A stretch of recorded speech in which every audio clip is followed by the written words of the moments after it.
Chapter 23. Sunday late morning. Doreen stood outside Julie's house, studying the Hornby place, thinking about the triangle between Hornby, Johnny, and Julie. Definitely something had been going on here. Julie thought maybe Hornby was part of it. As Doreen walked down the steps, the door opened again behind her. Julie leaned against the door jamb and frowned at her. "Do you think Hornby had something to do with Johnny's disappearance?" "I don't know," Doreen said. "I have my suspicions. But without a body." She shrugged. "I don't know that there's anything we can do about it." "What would be the motive?" "Me," she said bleakly. "Hornby wanted me, and I had made it very clear I wasn't interested.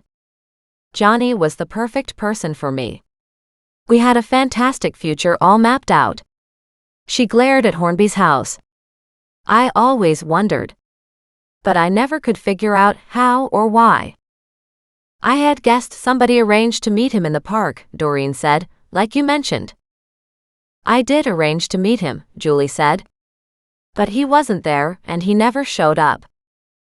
Doreen knew she had no reason to believe Julie, but there was just something, that note of desperation to Julie's need to look for answers, that Doreen trusted.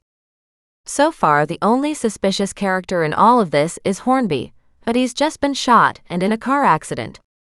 So if somebody really hated him. "Not just somebody," Julie said. "Everybody." "Tell me more," Doreen said invitingly. They still stood on the front steps. "Did George and Penny know about your relationship with Johnny?" "No," Julie said. "We kept it private. Johnny didn't think they'd approve, since he'd recently broken up with Susan. But we'd liked each other before that. He didn't want to hurt Susan, so their relationship limped along longer than it should have. As soon as they split, we hooked up." "Thank you for sharing that. I'm looking for something important, and I can't quite figure out what it is." Muggs wandered into the garden beside her. Doreen immediately shoved her hand into her pocket and pulled out a poopy bag. "I hope you don't mind." She motioned at Muggs. Julie looked into her garden bed and chuckled. "No. A dog has gotta do what a dog has gotta do." Grateful for that attitude, Doreen walked behind Muggs, waited until he did his business, then carefully scooped it all up, making sure she got the pieces of bark mulch that had a little bit of the droppings with it. She turned to walk to the garbage cans. "May I put the bag in one of your cans?" Julie waved her hand at them. "Go ahead." "Thank you so much. I don't know when your garbage is picked up, but I'm hoping this won't stink too badly." She walked toward the cans. "For the longest time, we didn't have to worry about garbage collection. The garbage truck driver for this area lived across from me," she said with a laugh, pointing at the house across the cul-de-sac. "Sometimes he'd even make special trips just for us." Doreen stared over at Hornby's house and then back at her. "Hornby?" "No, not Alan," she said. "His dad. That's what I meant about for the longest time, but not anymore, as his dad is retired now." "Wow though. That would have been helpful. I have all kinds of stuff I'll be getting rid of. How convenient to have a garbage truck accessible." "Absolutely," Julie said. "My mother was forever putting out pieces of junk furniture, and he'd take them away for her. The rules have all changed now, and the city is stricter about that stuff." "Did he ever take the garbage truck home?" Julie chuckled. "He wasn't supposed to, but sure he did. Sometimes I think he did that to help out the neighborhood, so the residents could throw extra garbage in. He was very, very conscientious. Although the city wanted 40 hours a week from him, I swear he gave them 48 every week." She smiled. "Is he still around?" "Oh sure," she said. "He's down at one of the old folks' homes. He's getting on now. Not sure how old he is, but he's gotta be close to 90. He's heading toward a hospice, last I heard." She frowned. "Honestly, he might have already passed away." I don't know. And that would be a sad day. He was a good man. Did you guys ever get to ride around with him? Doreen asked. Well, his son often did, she said with a big grin. And Mr. Hornby did take us around one Halloween. We were pretending to be garbage men. She chuckled. I think we were only about 10 or so. Then we thought our buddy Alan had the best dad in the world. I bet, Doreen said, chuckling. I guess you don't remember if he ever brought the truck home the summer Johnny went missing, huh? Johnny wouldn't have taken off in it, if that's what you're thinking. Johnny couldn't drive it. It was big and cranky. Alan used to operate the levers for his dad sometimes. But it was never a smooth, sleek model. In fact, Mr. Hornby protested getting one of the newfangled trucks, she said, grinning at the memories. He much preferred the old ones. Said all that new computerized wizardry would break down. Right. Still, how convenient for you, Doreen said with envy, thinking of her crowded house. Did you guys ever run over and put extra garbage in? She nodded. My mum did. You could fill the bin in the back, and then it would get mushed up the next time he'd put stuff in. Back then, the trucks weren't very sophisticated. Right. Back then, you had a different landfill system than we do now. Doreen had yet to go to the Glenmore landfill that serviced all the Kelowna area, but she'd heard it had gotten much more high-tech in the last few years. The new landfill was at a totally different location too. The old landfill had been reclaimed, with a new subdivision built atop it. The new location was bigger, and had space for recycling. Yes, Julie said.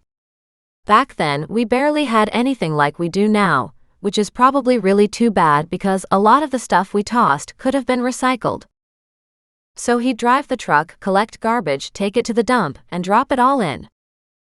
Usually, Julie said. There was always heavy equipment to move the garbage around, and then some of garbage would get burned. That makes sense, Doreen said slowly. Then a horrible idea filled her mind. She gave a final wave. Thanks very much. If you see Penny return, could you tell her to give me a ring, please? Julie gave a wave and walked back into her house, closing the door. Doreen wondered how Julie would feel about Doreen's current theory. She headed to Hornby's house and knocked on the door. No answer. She brought out her phone and called Mac as she headed toward the creek. I have a working theory on what happened to Johnny, she said. The trouble is, 29 years later, it'll be damn near impossible to confirm it. Oh, he said in a lazy voice. Can't wait to hear this one. She snorted. Well, I'm not telling you then. Can you tell me who is living in the Hornby house now? Your grandmother can answer a part of that question or at least get the answer, he said. Old Man Hornby was our local garbage collector forever, since eons ago, and he's a resident at Rosemore now. Right. I just heard that, but also that he's headed to a hospice or might have passed on recently, Doreen said. Was he married? Did he raise his son alone? Do you know? Mac gave a long-suffering sigh. She could hear the click of his keyboard. Oh, can you access your cop stuff from home? Excitement lit up her voice. No, he snapped. Hornby, Alan is the only son. Mother died when he was 16. Old Man Hornby never remarried. No other siblings? No, he said. Just Alan. Thanks. She picked up the pace as she headed toward the creek. I'm coming home again. Where have you been? Trying to talk to Penny, she said, but there's no sign of her, and one of the neighbors said he saw her take off with a suitcase. If you think about it, that doesn't seem very sinister, he said, snickering. She's probably had enough of all your questions. She frowned into her phone. That's not very nice.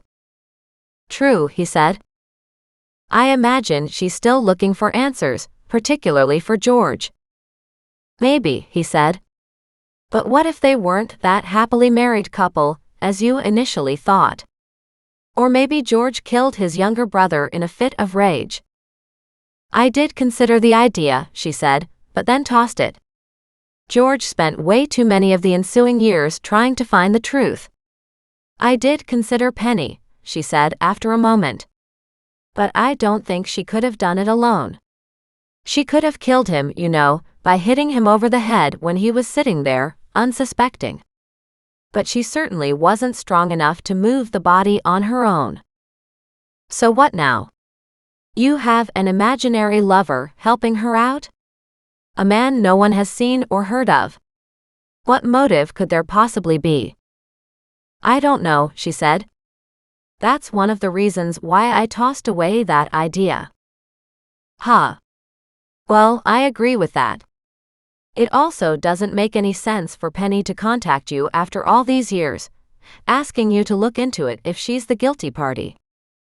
I know, Doreen said. That just added to it.